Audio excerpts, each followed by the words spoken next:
I'm Brittany Koegel, and I'll be talking about some strategies you can use in the classroom to really motivate your kids to want to engage in those hard academic tasks. So the first strategy that you want to make sure you're using is that you have your child's attention. You want to make sure that you're getting your child's attention before you actually present any instructions. And you want to make sure you're using brief and clear instructions. If your kids aren't listening and they're not understanding the instructions, they're really not going to be able to learn very well. So here's an example of what you can do. One nice thing is tapping your child on the shoulder before you give an instruction to really make sure that they're actually paying attention to you. The next thing is to use as few words as possible and allow the child to process each instruction before you deliver another instruction. Another thing you can do is have the teacher aid or the child monitor their own attention using some self-management or just tapping on the child every so minutes so that you can really make certain that they're really paying attention. And another great idea is to seat the child in the front of the classroom so that they don't have any distractions. They're not watching other kids or things out the window. They really only can focus on the teacher. Or if they have a one-on-one aide, maybe they can sit in the back of the classroom and the aide can really monitor them at that point. The next strategy is to provide a very clear opportunity. Again, if these kids aren't understanding what you're saying, they're really not going to be able to follow your instructions. So you want to make sure you're providing instructions the child can understand. Again, remember these kids are having trouble with multiple cues or multiple step instructions, so you might want to provide just one instruction at a time before moving on to the next instruction. Another great idea is to enable cues within assignments to make the instructions more clear. You can put pictures in the assignments or little drawings that really show the kids where to go. I have teachers that highlight certain lines, and that really helps the kids to really know which lines they need to focus on reading and memorizing. Another idea is using multiple modalities. Again, you can use written and verbal instruction. Some of our kids are really good at reading, but they're not comprehending what they're reading. So if they only have written instructions, it might be hard for them to follow and complete an assignment if they aren't understanding what they're reading. So that's a really nice point. Make sure you're providing verbal instructions for our kids if they are having trouble with their comprehension.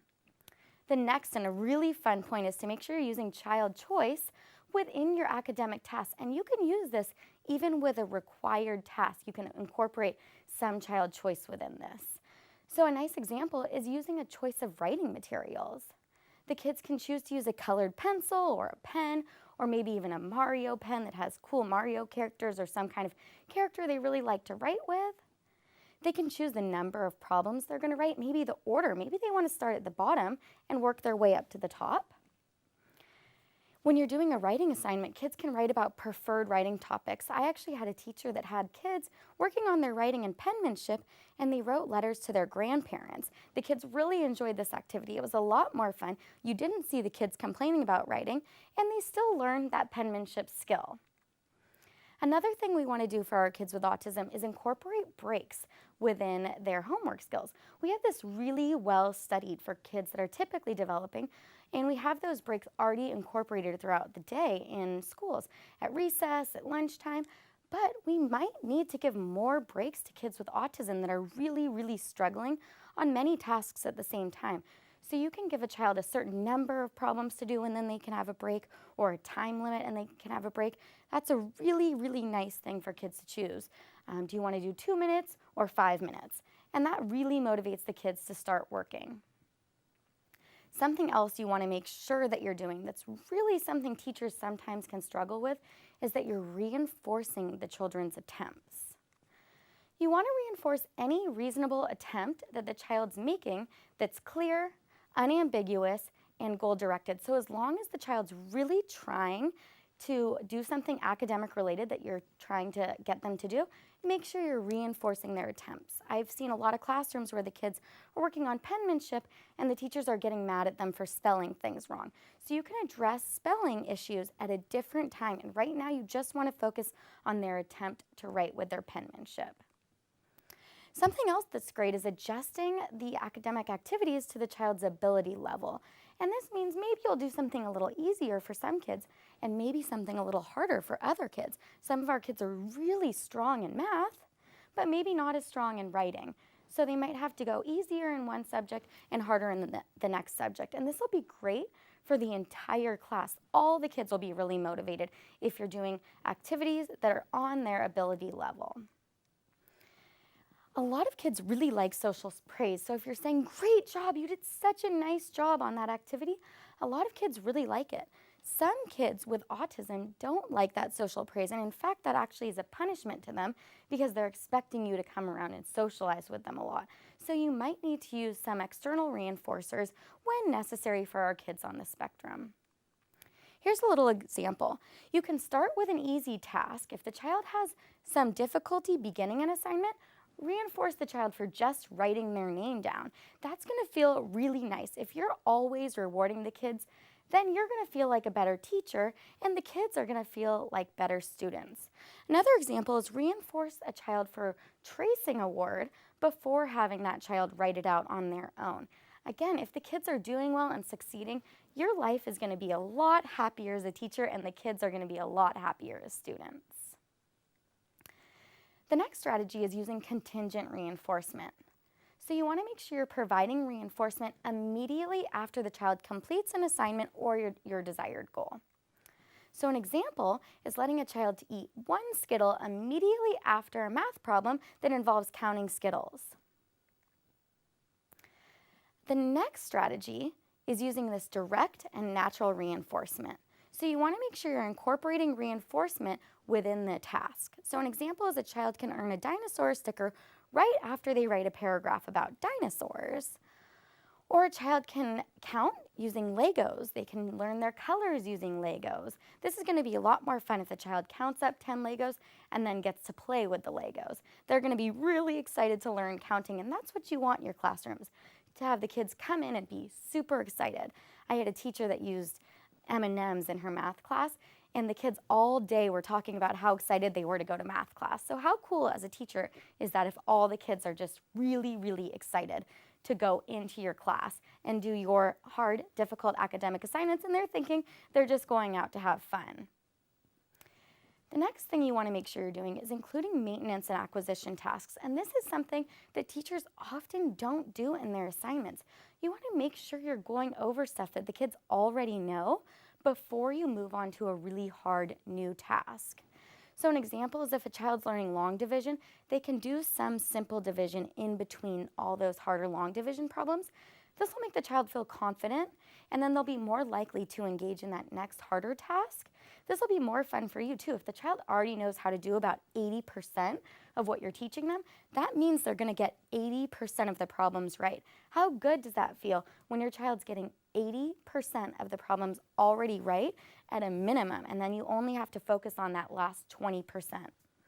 Again, you can also modify the curriculum to make it easier for the kids. If it's still really hard and you can see that this activity is dragging on and each problem is just very difficult, make sure you're modifying that curriculum to make sure the kids really can achieve at least 80% of the problems with ease. Another great idea for kids that are really struggling is using a token economy. This is a similar idea as self-management, except in this case, the teacher or an aide is rewarding the child rather than the child self-rewarding. So this is a great thing to use when you need additional incentives for the kids to really work on their assignments. If they really need something extra because this is a really mundane or difficult task, it's nice to use these token economies. So what happens in this is the kids can earn stickers on their sticker chart or coins. I've seen teachers use jars of marbles, and each time the child engages in appropriate or good desired behavior, they get one marble in the jar, and when they fill up the jar, they get to exchange it or redeem it for a good reinforcer like a toy or a candy or a fun activity. And the greatest thing about this is you can use this to improve your entire class's behaviors. You don't have to focus on one child. The important thing is you want to make sure each child has their own individual behavior that they're working on, and it's not just one jar where the whole class gets one coin if they're all nice. This kind of starts bullying in the classroom, and kids are mad at one or the other child because they didn't earn the coin for that day. So it's important to make sure that when you're doing this, you're rewarding each child for different behaviors, but it's a great thing to do for your entire classroom, and you'll see a lot of improvements in behavior. The next really great thing you want to do is make sure you're including partial participation. So what we've seen with this least restrictive environment in the laws is that the individuals with disabilities are now being fully included in the classrooms where they're really reaching their most potential and they're able to function in these typically developing classrooms, but they might academically be a little bit behind some of the other kids in the class. So what you can do in this case is modify the assignment to the child's skill level. The very important part of this is that it needs to be related to the general class assignment. So one thing I see a lot is the kids are sitting in the back doing shapes while the rest of the class is doing writing. And that's not really fully including the kids in the class. That's putting them in the classroom, but that's not incorporating them into the class. So what you want to make sure is that it's really similar to the general class assignment. So a good example is a child doing simple division while the rest of the class does long division. So I'll show you some great examples of what that looks like. Here's a little guy's homework assignment, and he wasn't at the level where he could add up 3 numbers in a row. So his teacher added up the first 2 numbers for him. He used his little pencil to mark some marks down, and then he counted it up, and it looks exactly like the class's assignment. The only difference is that he's only adding 2 numbers where the rest of the class is adding 3 numbers. So you can see he looks really included, he's excited to be there, and he can actually do this at his level. Here's another example. This child was doing a science assignment, and for the other kids in the class, the teacher thought it would be a fun idea to have them unscramble a sentence.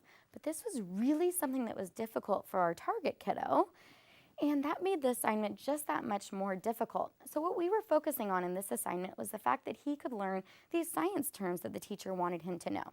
So the first sentence you needed to unscramble is, in oxygen, animals breathe. So what we did was we wrote the first letter of each word for the child down, and then he used a label maker to type the sentence because, again, writing was something that was also a little bit tricky for him. And we were focusing on this as an assignment for science. So he was using the label maker and he wrote down, animals breathe in oxygen. You could see he was able to complete this entire assignment. It's the same assignment we're handing out to the rest of the class with just a few modifications, and he's being able to be really successful and he's learning the science material. Here's another great activity you can use for your kids is just changing a couple of the names within a vocabulary assignment. So what we did in this word search was we added in some fun names for this little guy. He really likes Spider-Man and Batman, so if you look at the word search, you can see that there's lots of superhero names in there. And that was really motivating for him to be able to find the superheroes. He's looking through that word search to find those superheroes. And then in addition, we only had him find words that were written from left to right. He had a lot of difficulty finding words that were diagonal or backwards, so we whited out those words and just had him find a couple of them. This way he was successful, he learned many of the vocabulary words he was supposed to learn, and he still got to complete a similar assignment to the rest of the class. Here's an example going through all of those PRT techniques that I went through earlier and showing some examples. If you want additional information or additional examples, you can find it in the Pivotal Response Treatment Pocket Guide, and you'll find that on our website. It's a really nice guide to look at. It shows a lot of strategies you can use in the classroom and additional examples. So here's a case study. We worked with a little guy, Francisco, and he was 6 years old, and he was in a special day class because he had such severe disruptive behaviors that the teacher said he can't be in the classroom. So we looked at when he was having these disruptive behaviors, and he had a really hard time completing in-class assignments. So anytime the teacher handed him a paper, he started getting really disruptive, aggressive, spitting on the other kids, and they kicked him out of the classroom. So we were hoping he could get back included into that inclusive second grade classroom. So we noticed again he was really avoidant of writing assignments, and he required constant prompting from the teacher and the aide, and he really wasn't getting a lot done. So here's an example of what his paper looked like at baseline. Again, the teacher wrote down what he was supposed to write, and he copied this.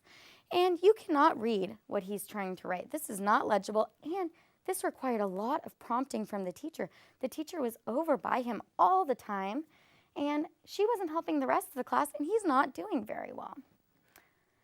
So we wanted to include child choice, and we wanted to include a game that he could play.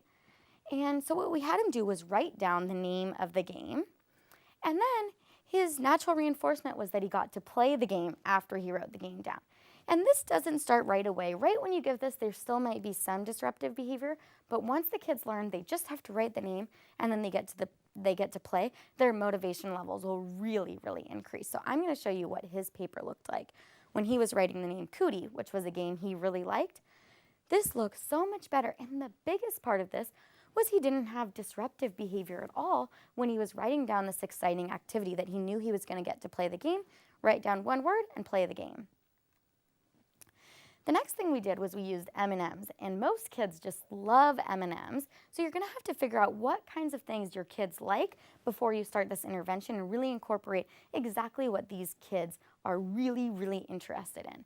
He liked M&Ms, so what we had him do was write down the color of the M&M he wanted to eat, and then as his reinforcement, he got to eat that candy. Here's an example. He wrote down brown, blue, red, and yellow. And you can see we drew some little lines below so that he could space out the words pretty nicely. But this is a really, really nice writing assignment for him. No disruptive behavior again, and he's having a lot of fun doing this. And this is what you want in your classroom, is to have the kids really excited and wanting to learn. That's going to make your classroom a lot happier place for both the students and yourself and the parents. So here's a video example of a little girl at baseline, and you'll get to see some serious disruptive behavior that she has just asking her to complete a homework assignment. And her teacher had her reading very short stories, and she was really, really struggling. A lot of disruptive behavior at home, crying, tantruming. It was very difficult for mom to get her to complete a homework assignment. And the teacher would give a folder full of maybe 10 or so homework assignments, and she would choose one story and memorize it the first time she read it. And then every day for the rest of the week, she'd want to read that same story, and she could read it without even looking at the paper. So we wanted her to complete all the homework assignments she had in her packet, doing reading, writing, and lots of other academic activities. But in this video, you can see it's just a real struggle to get her to even choose one activity.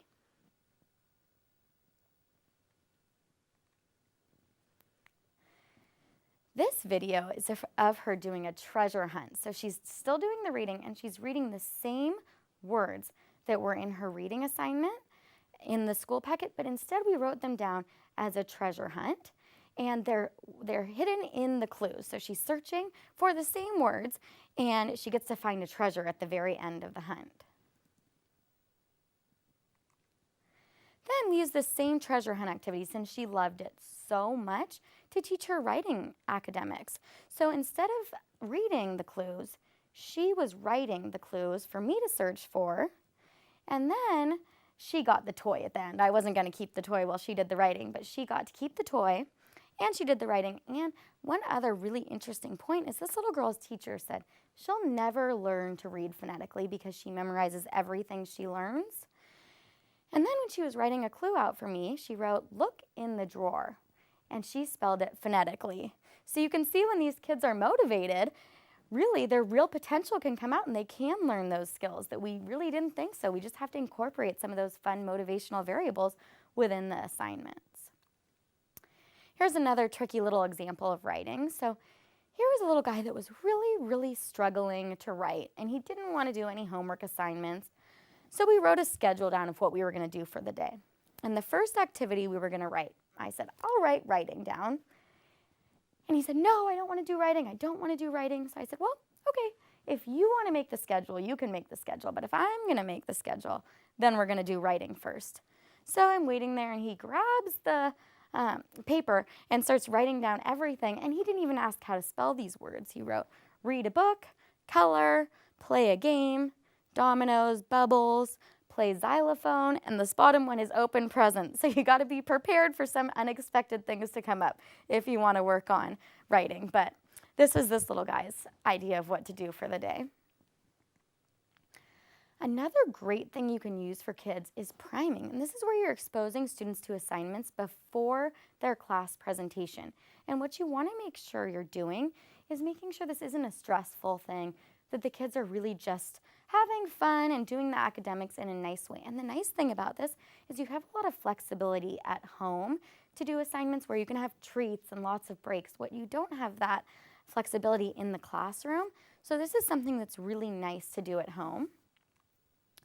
So here's a video of a little guy, and here's teacher reading a story, and he's really disruptive. He's screaming. You're going to have no problem figuring out who he is. Screaming, flipping his legs up in the air. He is really bored in this classroom. So what we did was a study where we primed him the night before, and some days he read the same book the teacher was going to read in the class the next day, and some days he read a different book, and Dad tucked him in at home, got him all under the covers, and read a book with him every night before bed, and he loved this experience. Little guy was really excited to sit with his dad, and Dad just loved it too. What we just made sure was some days the book was the same as the teacher, and some days it was different from the teacher. And here's where the teacher's reading a book to the students, and she's reading the same book that Dad read the night before. So what you'll see in this video is at first the little guy starts to get disruptive. He's saying, I know what happens in circle time. It's really boring, and I'm going to liven things up. I'm going to start screaming, see who I can get to really pay attention to me, and I'm going to liven this up, make this a little more entertaining. And then he hears a line from the story which he recognizes from the night before, and he leans forward and he actually runs to the front of the classroom, and he's the most well-behaved student in the entire class. So it's pretty amazing what you can see with these kids doing so well academically just by previewing these assignments before the class starts. So a great thing to do is ask the teachers, or you yourself as a teacher can ask the parents if they'll go over some of the assignments with their kids either the night before or the week before. And you can also do this with social activities. The kids can learn games at home and then bring those same games to school to play. So this is something really nice you can do for a variety of activities, and you don't really have to waste the school time doing these. You can do it at home. Another great thing about priming is a lot of our kids have a lot of trouble focusing to the teacher when they're talking to the whole group of students. They start to get really avoidant, looking away, and they're not paying attention. So if you can introduce those topics to the kids before at home when they're one-on-one with their parents or with their aides, that's something really nice to prime them for that whole group activity that you're going to be doing later. So hopefully some of these tips are helpful and that you can incorporate some motivational variables into your classes and really get the kids excited for your class and having fun there. And I really want to thank you for listening to this.